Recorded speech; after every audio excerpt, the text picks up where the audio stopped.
अब एक बात समझो, एक टॉपिक है आपके पास ए लेवल कंप्यूटर के अंदर, ये लास्ट टॉपिक है डेटा रिप्रेजेंटेशन का, एस्की कोड। देखो एस्की कोड क्या चीज़ है, पहले तो इसकी फुल फॉर्म सुनो। देखो भाई एस्की कोड क्या होता है, असल में ना एक बात समझना, कंप्यूटर तो खाली 0 और 1 की लैंग्वेज जानता है, इसके अलावा तो कोई लैंग्वेज नहीं जानता।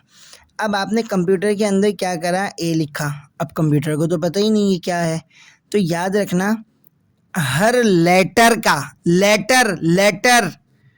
हर लेटर का ना अपना एक कोड होता है। जो कैपिटल ए है ना उसका होता है 65, और फिर बी का क्या होगा, कैपिटल, ये कैपिटल इसका क्या होगा 66 होगा। इसी तरह जेड तक चले जाओ तरतीब से।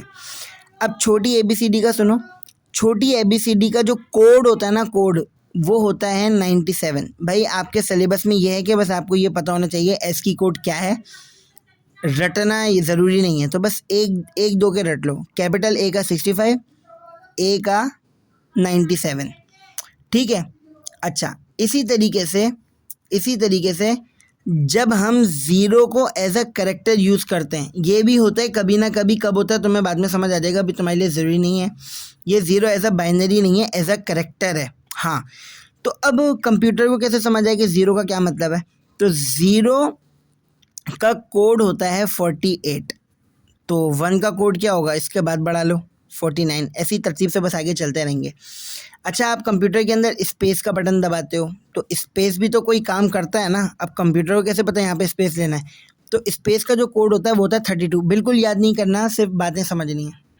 तो कंप्यूटर क्या करता है, इसको इस लैंग्वेज में कन्वर्ट करता है, इस लैंग्वेज से कन्वर्ट करके बाइनरी में देखता है, डायरेक्ट बाइनरी में कन्वर्ट नहीं करता, समझ आ गई, फिर बाइनरी में कन्वर्ट करता है और उसको उससे मिल जाता है कि आपने क्या लिखा हुआ है। अच्छा एस्की कोड के बारे में एक बात ये है कि ये ना सिर्फ 7 बिट्स यूज़ कर सकता है। कितने बिट्स, 7 बिट्स। और 7 बिट्स का क्या मतलब है, 7 बिट्स का मतलब है 2 की पावर 7। हाँ इस बात को समझो, 7 बिट्स का क्या मतलब होगा कि 2 की पावर 7, और 2 की पावर 7 का मतलब होता है 128। मतलब 128 करेक्टर्स एस्की कोड कर सकता है, अपने अंदर शामिल कर सकता है, 7 बिट्स तक बस। 128 करेक्टर्स के अंदर कौन कौन से करेक्टर आते हैं मैं आपको बताता हूँ, इधर देखो। नहीं मैं लिख नहीं रहा, मैंने एक तस्वीर डाली है, दिख रही तस्वीर, बस यही वाले करेक्टर इसके अंदर आते हैं। हाँ यही वाले करेक्टर सिर्फ इसके अंदर आते हैं, इससे ज़्यादा नहीं आते। अब मसला ये है कि कुछ ऐसे करेक्टर्स हैं जिनकी नीड है। फॉर एग्ज़ाम्पल ये एक कोड है, सही है, इसी तरीके से एक ये वाला कोड है। अब भाई ये कंप्यूटर कैसे समझेगा, तो इनके भी कोई स्पेशल कोड्स हैं, तो ये कंप्यूटर नहीं समझ पाता क्योंकि एस्की कोड इसको नहीं, एस्की कोड के पास इसका कोई कोड ही नहीं है। तो फिर क्या हुआ, थोड़ा सा तरक्की आई ज़माने में, और एक और चीज़ आ गई,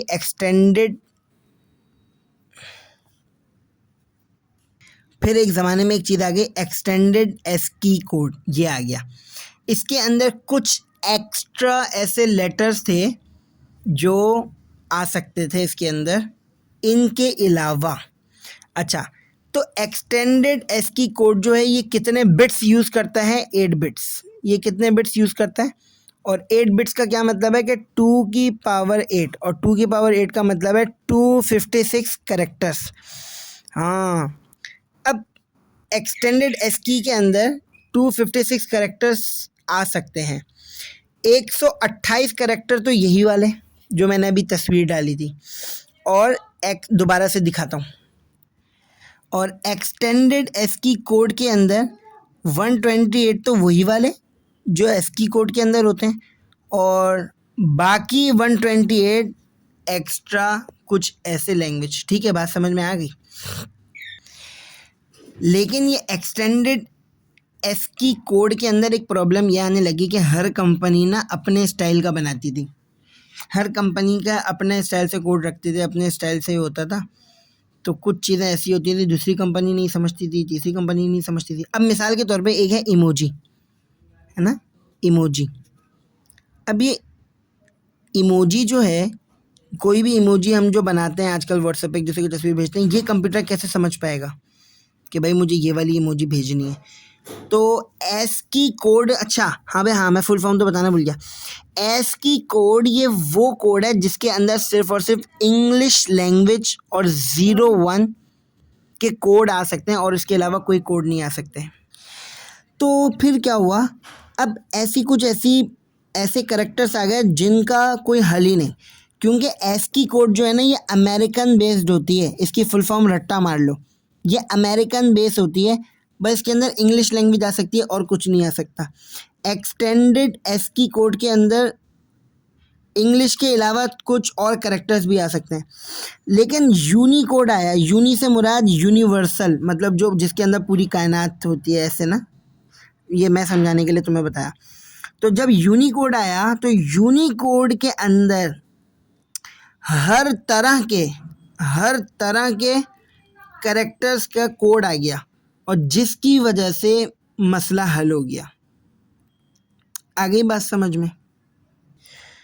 यूनिकोड के अंदर क्या होता है, अब भाई एसकी कोड के अंदर क्या है, सिर्फ और सिर्फ इंग्लिश लैंग्वेज वाले तो कंप्यूटर कोड देखेगा और वो लिख देगा। मिसाल के तौर पे मैंने लिखा पाकिस्तान, अब पाकिस्तान का कंप्यूटर क्या करेगा, कोड देखेगा, ए का कोड देखेगा, के का कोड देखेगा और उसको लिखता चला जाएगा। लेकिन अगर मैंने यूं करके लिखा पाकिस्तान, तो अब कंप्यूटर नहीं लिख पाएगा, कंप्यूटर के अंदर प्रॉब्लम आ गई, कंप्यूटर अब नहीं लिख पाएगा। कंप्यूटर बोलेगा भाई अब मैं कैसे लिखूं, इसको पास समझ ही नहीं आ रहा। तो इसके हल के लिए यूनिकोड निकाला गया। तो यूनिकोड के अंदर इंग्लिश लैंग्वेज के अलावा और भी लैंग्वेजेस हैं जिनको कंप्यूटर कोड के ज़रिए से समझ सकता है। ठीक है भाई, टाटा बाय बाय। देखो लड़कों, ये अब नोट्स में नज़र रखो। एस की लैंग्वेज क्या है कि भाई सिर्फ इंग्लिश अल्फ़ाबेट को ही रिप्रेजेंट कर सकता है, सही है, और ये ना बहुत कम स्पेस लेता है, बहुत कम।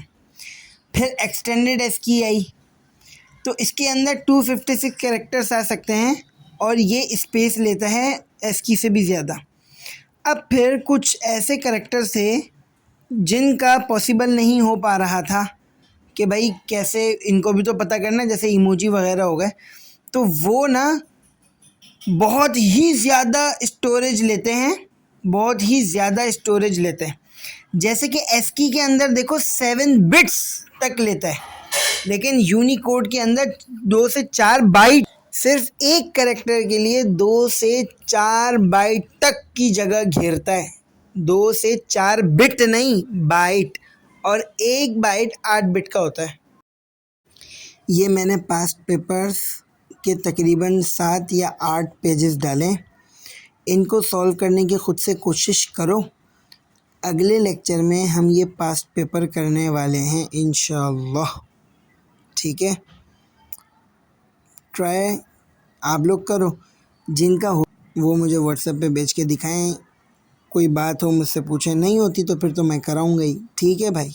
ये सारे पेपर्स मैंने डाल दिए हैं और फिर बाकी और देख लेंगे, ठीक है।